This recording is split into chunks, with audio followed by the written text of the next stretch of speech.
Zee 24 तास एक पाऊल पुढे। अण्णा हजारेंचे सहकारी आणि स्वीय सहाय्यक सुरेश पठारे यांनी अण्णांची साथ सोडली।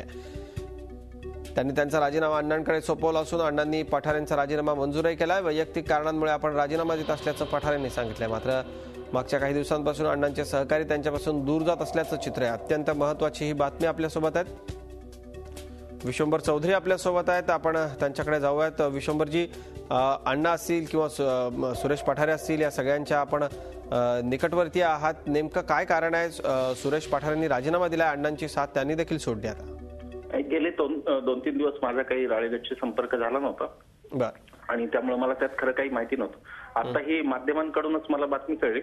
त्यानंतर मी आमचे सहकारी अनिल शर्मा यांच्याशी फोनवर बोललो आणि मग सुरेश पठारे जे आमचे सहकारी, त्यांना काही घरगुती त्यांची कामाचा व्याप थोडा वाढलेला आणि इकडे पूर्ण वेळ काम करायला लागतं आणि त्यांना ते दोन्ही एकूण झेपत नव्हतं। त्याचं कारण असं की घरच्या काही प्रायोरिटीज त्यांच्या आहेत आणि त्यामुळे त्यांनी राजीनामा दिला। या राजीनाम्यात काही बाकी अर्थ शोधण्यात अर्थ नाही असं मला वाटतं। बरं, निश्चित एकूण जी चर्चा आता माध्यमांमध्ये अण्णांच्या इतर ज्या बाकीच्या ज्या सगळ्या आत्ताच्या अण्णांशी संबंधित घडामोडी घडत आहेत त्यांच्याशी यांचा संबंध जोडणं चुकीचं असं तुम्ही म्हणताय। धन्यवाद, आपण बोलला झी 24 तासशी त्याबद्दल। कुमार सप्तर्षी ज्येष्ठ सामाजिक कार्यकर्ते आपल्यासोबत आहेत। कुमारजी नमस्कार, स्वागत झी 24 तासमध्ये। सुरेश पठारेंनी राजीनामा दिलाय, सुरेश पठारे म्हणतायत वैयक्तिक कारण आहेत। विश्वंभर चौधरी आता म्हणत होते नाही वैयक्तिक कारणच आहेत, पटत नाहीये हे। कसं आहे माहितीये का, याच्यामध्ये सदैव सत्य झाकण्याचाच या आंदोलनात प्रयत्न आहे आणि त्याचा तो एक भाग आहे। आणि सुरेश पठारेचा राजीनामा हा आज ना उद्या येणारच होता, कारण अण्णांना जी माणसं निवडण्याची जी खुबी आहे ती माणसं काही फार अशी हे नसतात आंदोलनाला उपयोगी वगैरे, आणि छोट्या व्यक्तिमत्वाची असतात, खुद्या व्यक्तिमत्वाची। रायगणचा माझाही संबंधित, रायगणचे लोक मला नेहमी फोन करायचे की तुमचं जर समजा याच्यावर वाहिन्यांवर ओळख आहे तर त्यांना सांगा की याचा आम्हाला नका ऐकायला लावत जाऊ, त्यांना तुम्ही कशाला बोलवता त्याच्यात। पण अण्णांचा सुरेश पठारे हा जवळजवळ 15वा-20वा माणूस असेल अण्णांनी काढून टाकलेला। तो काय वैयक्तिक कारणाने दिला असं मला नाही, अण्णांनी काढून टाकलं। मागे एक भोसले म्हणून होते प्राध्यापक, ते असंच। आणि त्यांच्याबद्दल काही सांगितलं तर ज्यावेळेला अण्णा द्यावं असतं तेव्हा ते अण्णा त्याचं काही लक्ष देत नाही। ही सगळी खुबी आहे त्यांच्या व्यक्तिमत्वातली। आणि अशी काही कामं असतात त्याला हे लोक उपयोगी पडतात। आणि आणखीन एक कारण समजतं की अरविंद केजरीवालनी सुरेश पठारेंना वेगळ्या मार्गाने ताब्यात घेतला असेल। अरविंद केजरीवालची तोडण्याकरता म्हणूनही त्यांना तोडला असेल, पण हे अंदाज आहेत सगळे, आपल्याला काही अण्णा जे बोलतील तेच खरं।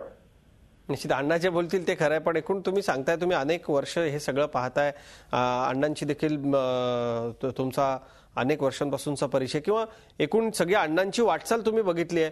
15-16वा माणूस सुरेश पठारे अण्णांचे आहेत असं तुम्ही म्हणताय।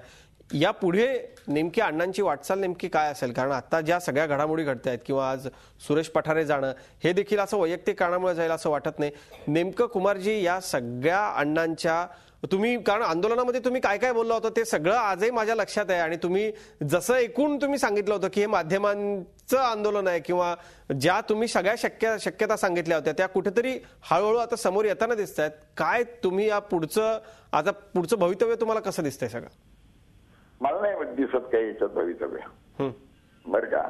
आणि अण्णांचे जे नेहमीचे हुकमे एक आहेत त्यांनी ते आधीच टाकलेत, मी देह त्याग करीन वगैरे, ते प्रोसेस मध्ये सांगतात मेलं म्हणून काय झालं वगैरे, पण आता त्यांनी आधीच सांगितलेलं आहे। तर मला असं वाटतं की आता त्यांना कुठेतरी थांबावं असं वाटायला लागलेलं आहे।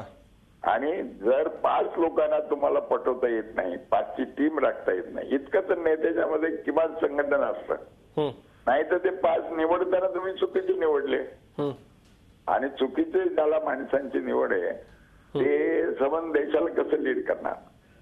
तर ते 5 लोकांना जर राखता नाही आलं तर देशाला तुम्ही काय पटवणार?